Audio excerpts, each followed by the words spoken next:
মানুষের লাত্তি খাইছি, উস্টা খাইছি, ডাস্টবিনের পচা গলা খাউন কাউয়া কুত্তা লাগে ভাগ করে খাইয়া বড় হয়েছি।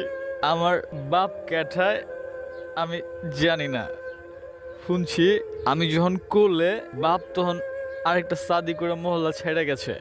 আমার বয়স যখন 7 বছর, অসুখে মায়ও মরে গেছে। মহল্লার এক চাচা, আল্লাহ তারে বেহেস্ত নসিব করুক, ওই চাচা সারাদিন আমার দোকানে দোকানে সাহায্য চাইয়া মায়ের দাফনের বন্দোবস্ত করছে। মায়ের বাচ্চা থাকতেও কষ্ট করছে, তা মায়ের মরণের পরে দুনিয়াটা জেলখানা মনে হয়েছে। মানুষের লাত্তি খাইছি, উস্টা খাইছি, ডাস্টবিনের পচা গলা খাউন কাউয়া কুত্তা লাগে ভাগ করে খাইয়া বড় হয়েছি।